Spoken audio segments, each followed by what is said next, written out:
Hello दोस्तों, तो कैसे हैं आप लोग। उम्मीद करता हूं कि आप सभी लोग ठीक ही होंगे। तो आज की इस वीडियो में हम एंड्रॉयड सीरीज़ के सेकंड पार्ट को एक्सप्लेन करेंगे। और अगर आप लोगों ने इसके पहले पार्ट को नहीं देखा है तो उसका लिंक आप लोगों को डिस्क्रिप्शन में मिल जाएगा, आप वहां पर जाकर देख सकते हैं। तो ज़्यादा टाइम न वेस्ट करते हुए चलिए वीडियो को शुरू करते हैं। तो पार्ट 2 की शुरुआत में हम देखते हैं कि सुन इग्नाट्स के साथ पोर्ट सिटी के पास गया होता है, जहां से उन्हें बेबीलोन जाने के लिए एक बोट लेनी थी। पर डेमेंट्रियो बेबीलोन जाने से पहले जूजियन के होम आइलैंड पर जाना चाहता था, ताकि वो लोग कुछ जूजियन को अपनी टीम में शामिल कर सके जो उनकी किंग डेल्जियन को हराने में मदद कर सकते थे। लेकिन उनकी बोट अगले दिन उस पोर्ट पर आने वाली थी, इसलिए डेमेंट्रियो अपने सभी साथियों को उस समय तक आराम करने और उस सिटी में घूमने को कहता है, जिस पर सुन काफ़ी एक्साइटेड होता है और एलिसा और मिलियो के साथ उस सिटी में घूमने लगता है, जहां पर वो अपने लिए काफ़ी सारी शॉपिंग करते हैं और खाना खाते हैं और अपना सारा सामान लेकर वापस से अपने होटल जाने लगते हैं। तभी एक छोटा लड़का मिलियो के ड्रैगर को चुरा लेता है, जिस पर मिलियो उस लड़के का पीछा करता है और उसे पकड़ लेता है और उस लड़के से उसके चोरी करने का कारण पूछता है। तभी वहाँ पर उस लड़के के छोटे भाई बहन आ जाते हैं, जिन्हें देखकर एलिसा मिलियो को बताती है कि उस लड़के ने अपने परिवार का पेट भरने के लिए चोरी की थी, क्योंकि जब से किंग डेल्जियन ने पिछले किंग को मारकर थ्रोन हासिल किया है उस समय से सभी चीज़ों का दाम बढ़ गया है, जिस वजह से आम लोगों का सर्वाइव करना काफ़ी मुश्किल हो गया है और वो अपने आप को जिंदा रखने के लिए छोटी मोटी चोरियां करते हैं। जो जानकर मिलियो को काफ़ी ज़्यादा दुख होता है, क्योंकि कैसल में रहते हुए भी उसे इन सब बातों के बारे में बिल्कुल नहीं पता था। जिसके बाद वो सभी उन बच्चों के साथ थोड़ी देर खेलते हैं, जिस वजह से उन्हें काफ़ी देर हो जाती है और वो लोग वापस अपने होटल जाने लगते हैं। तभी उन पर एक ब्लेड से कोई अटैक करता है, लेकिन मिलियो सुन और एलिसा को बचा लेता है। तभी वहाँ पर एक छोटी लड़की आती है और वो अपने वार वेपन का यूज़ करके मिलियो पर अटैक करने लगती है, जिस पर सुन मिलियो की मदद करने की कोशिश करता है, पर वो उस छोटी लड़की पर अटैक नहीं कर पाता, जिस पर वो लड़की सुन को दूर उड़ा देती है और मिलियो को जान से मारने के लिए उस पर अटैक करती है। पर एल्जुआ मिलियो को अपने वार वेपन की मदद से बचा लेता है। तभी वहाँ पर डेमेंट्रियो आ जाता है और उस लड़की पर अटैक करने लगता है, लेकिन वो लड़की काफ़ी तेज होती है और डेमेंट्रियो के सारे अटैक को डॉज कर लेती है, जिस पर डेमेंट्रियो उस लड़की को चकमा देकर उसे पकड़ लेता है और उन सभी को बताता है कि वो छोटी लड़की एक असासिन है, जिसे रॉयल्स एक कॉलर की मदद से कंट्रोल करते हैं। पर मिलियो और सुन को उसकी बात पर यकीन नहीं हो रहा होता, क्योंकि वो लड़की बस एक छोटी सी बच्ची थी। जिस पर डेमेंट्रियो उन्हें बताता है कि ऐसी कई सारी ऑर्गेनाइजेशन है जो छोटे बच्चों को किडनैप करते हैं, जिनके पास वार वेपन होते हैं, और वो उन्हें ऊंचे दामों पर नोवेल्स को बेच देते हैं, जो इन बच्चों का ब्रेन वॉश करके उनसे असैसिनेशन करवाते हैं। जो सुनकर मिलियो काफ़ी शौक होता है। तभी वो लड़की खुद को आज़ाद कर लेती है और मिलियो पर अटैक करने लगती है, पर डेमेंट्रियो काफ़ी तेज होता है और उसके सभी अटैक से बच रहा होता है, जिस पर वो लड़की डेमेंट्रियो पर अपने प्रोजेक्टाइल से अटैक करती है। पर डेमेंट्रियो उन अटैक्स को डॉज कर लेता है और उस लड़की का कॉलर तोड़ देता है, जिससे वो लड़की अपने ब्रेन वॉश से बाहर आ जाती है। जिस पर मिलियो उस लड़की को अपने साथियों से मिलवाने ले जाता है और उसे इग्नाट्स में शामिल कर लेता है और उस लड़की का नाम मीसा रखता है, जिसके अगले दिन उन लोगों की बोट तैयार हो जाती है, जिस पर वो सभी लोग अपनी जर्नी पर निकल जाते हैं। और रास्ते में फेलिक्स और मीसा एक दूसरे के साथ ट्रेनिंग कर रहे होते हैं, जहाँ पर मीसा फेलिक्स पर भारी पड़ रही होती है और उसे हराने वाली होती है, जिस पर फेलिक्स अपने वार वेपन का यूज़ करने लगता है, जो देखकर लुइस उनका मैच रुकवा देती है, क्योंकि ट्रेनिंग में वार वेपन का यूज़ करना मना था। इसी बीच हम सुन को देखते हैं, जो सी सिकनेस का शिकार हो गया था, जिस पर एल्जुआ सुन को एक मेडिसिन देता है, जिससे वो ठीक हो जाता है। लेकिन सुन की दिक्कत यहीं ख़त्म नहीं होती, क्योंकि उसके ठीक होने के कुछ समय बाद ही उनका सामना एक सी स्टॉर्म से हो जाता है, जिस वजह से वो कई बार समुद्र में गिरते गिरते बचते हैं और वो लोग किसी तरह उस तूफान के जाने के बाद जूजियन के आइलैंड पर पहुंच जाते हैं।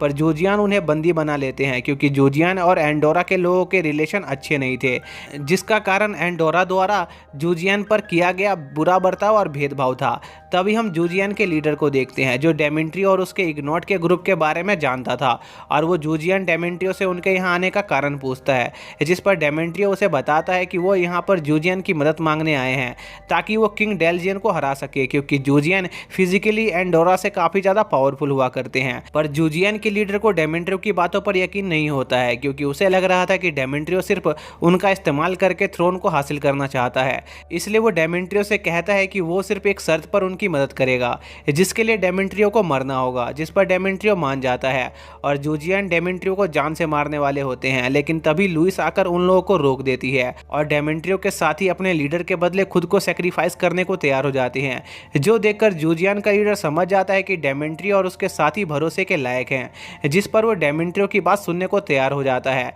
जहां पर डेमेंट्रियो उस लीडर को बताता है कि असल में उसका प्लान डेल्जियन के साथ कोई वॉर करने का नहीं है, बल्कि उसके साथ बातचीत करके सभी जूजियन को अधिकार दिलाने और भेदभाव को खत्म करने का है। लेकिन उसके लिए पहले डेमेंट्रियो को किंग डेल्जियन को दिखाना होगा कि वो काफ़ी पावरफुल है, जिससे वो डेल्जियन को उसके काम का लगे। लेकिन इसके लिए डेमेंट्रियो को जूजियन की मदद चाहिए थी, और अगर डेल्जियन इसके बावजूद भी उनकी बात नहीं मानेगा तो उनके पास वॉर करने के अलावा और कोई चारा नहीं बचेगा। जो सुनकर जूजियन का लीडर डेमेंट्रियो का साथ देने को तैयार हो जाता है, जिसके अगले दिन डेमेंट्रियो और उसके साथी बेबीलोन की तरफ निकलने लगते हैं, जिस पर जूजियन का लीडर सुन को एक विसल देता है, जिससे वो लोग उन्हें मदद के लिए कॉन्टैक्ट कर सकते थे। इसी बीच हम डेल्जियन के जूजियन सोल्जर्स को देखते हैं, जिन्हें एग्नोट के प्लान के बारे में पता चल गया होता है, और वो लोग इसकी खबर किंग डेल्जियन को देने का फैसला करते हैं। इसके बाद हम सुन और उसके ग्रुप को देखते हैं, जो लोग एक माउंटेन की तरफ बढ़ रहे होते हैं, जिसे पार करने के बाद वो लोग बेबीलोन पहुंचने वाले थे। लेकिन रास्ते में उनका सामना एक बर्फीले तूफान से हो जाता है,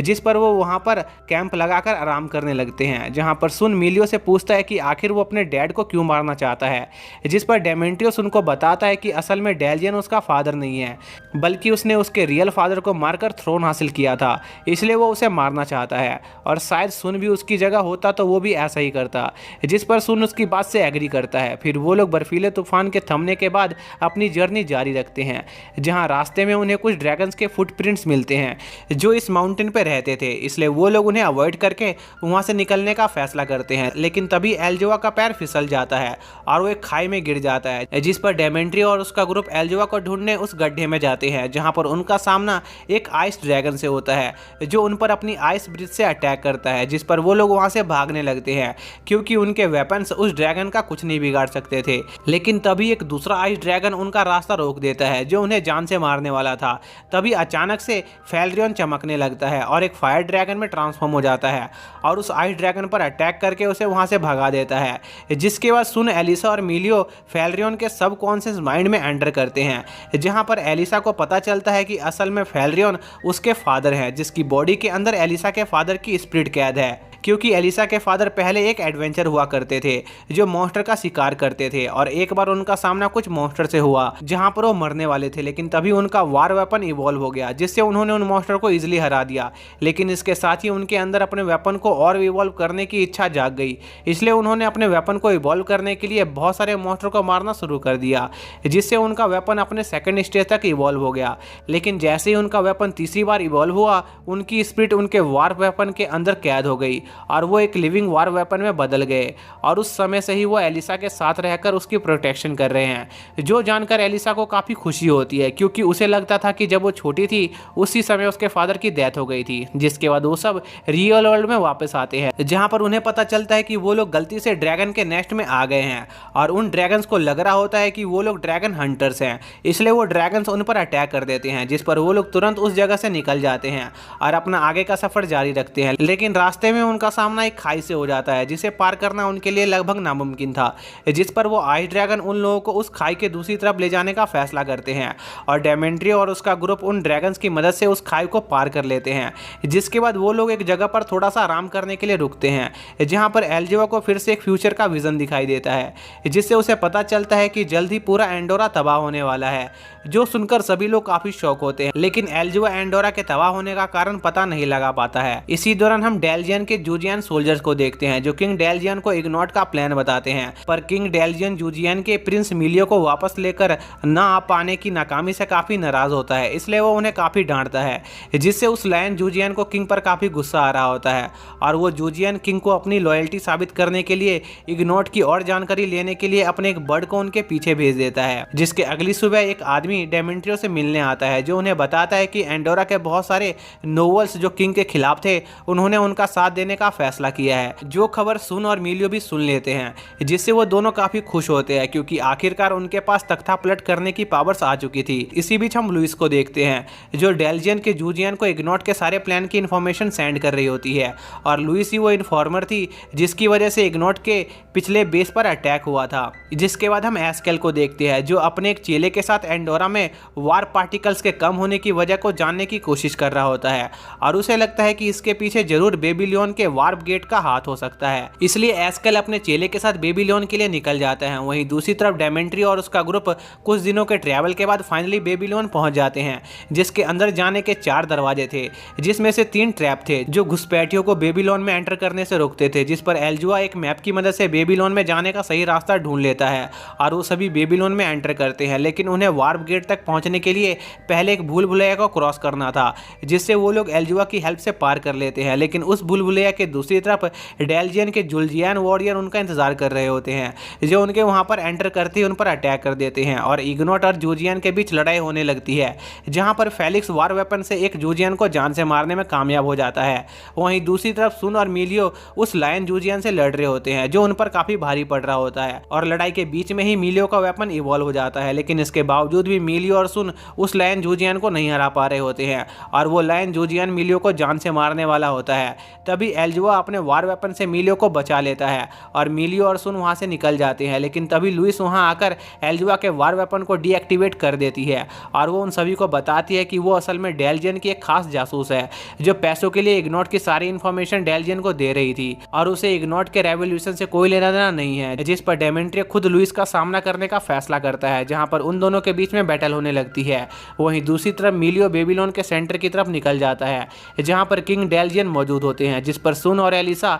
उसका पीछा करते हैं। जिसके बाद मिलियो किंग डेल्जियन के पास पहुंच जाता है और उन्हें दोबारा उनसे लड़ने के लिए चैलेंज करता है, जिस पर किंग डेल्जियन मिलियो को सब कुछ समझाने की कोशिश करते हैं कि आखिर उनका बेबीलोन को दोबारा बनाने के पीछे क्या कारण था। लेकिन मिलियो उनकी कोई बात नहीं सुनता और किंग डेल्जियन पर हमला करने लगता है। वहीं दूसरी तरफ डेमेंट्रियो लुइस के साथ लड़ाई कर रहा होता है, और यह मौका देकर वो लायन जूजियन मिलियो और सुन की तरफ बढ़ने लगता है, जिस पर डेमेंट्रियो सासा और फेलिक्स को उसे रोकने को कहता है और खुद लुइस से लड़ता रहता है, क्योंकि डेमेंट्रियो को पता था कि लुइस के उनको धोखा देने के पीछे जरूर कोई कारण होगा। इसलिए डेमेंट्रियो लुइस के अटैक को डॉज करना बंद कर देता है और लुइस डेमेंट्रियो को जान से मारने वाली होती है, लेकिन तभी वो रुक जाती है और रोने लगती है और डेमेंट्रियो को बताती है कि उसके फादर एक जूजियन है, वहीं उसकी माँ एक एंडोरा है, जिस वजह से लोग उनकी फैमिली को काफी बुरी तरह ट्रीट करते थे। इसलिए लुइस ने काफी सारे पैसे कमाने के लिए किंग डेल्जियन की आर्मी को ज्वाइन कर लिया, जिन्होंने उसे इग्नोट की जासूसी करने के लिए भेजा। लेकिन जितने समय तक वो इग्नोट और डेमेंट्रियो के साथ रही, उन्होंने उसे बदल दिया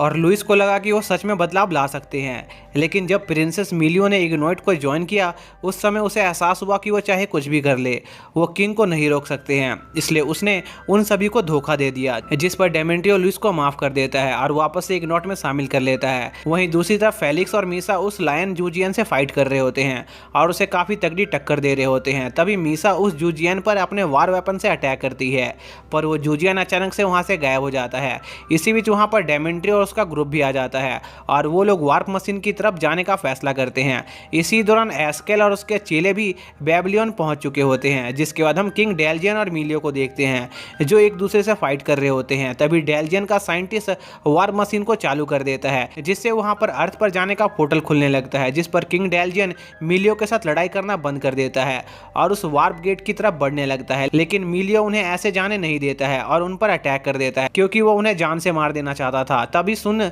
उनकी लड़ाई के बीच में आ जाता है, जो उन्हें लड़ने से रोकता है और किंग डेल्जियन को अर्थ पर जाने से पहले मिलियो को सारी बातें बताने को कहता है। जिस पर किंग डेल्जियन मिलियो को बताता है कि वो मिलियो से काफी प्यार करते हैं और उन्होंने मिलियो के फादर को नहीं मारा, जो जानकर मिलियो काफी शॉक होता है, क्योंकि उसे आज तक यही लग रहा था कि डेल्जियन ने उसके फादर को मारा है। जिसके बाद किंग डेल्जियन मिलियो को उसके डैड के रियल किलर का नाम बताने वाले होते हैं। तभी वहां पर वो लायन जूजियन आ जाता है, जो वहां पर मिलियो को मारने आया था। जिस पर किंग डेल्जियन मिलियो को प्रोटेक्ट करने की कोशिश करते हैं, पर वो जूजियन किंग डेल्जियन को मार देता है और उस वार्प गेट की मदद से अर्थ पर जाने की कोशिश करता है। लेकिन उसके ऐसा करते ही वो जूजियन मारा जाता है, क्योंकि वो वार्प गेट स्टेबल नहीं था और इसी के साथ ही वो वार्प गेट बंद हो जाता है। तभी वहाँ पर डेमेंट्री और एस्काल भी आ जाते हैं, जहाँ पर उन्हें किंग डेलियन की लाश मिलती है, जिसके सामने मिलियो काफ़ी ज़ोर ज़ोर से रो रहा होता है क्योंकि उसने अपनी आधी लाइफ किंग डेलियन से बदला लेने के लिए लगा दी थी। लेकिन वो असल में उसे बहुत प्यार करते थे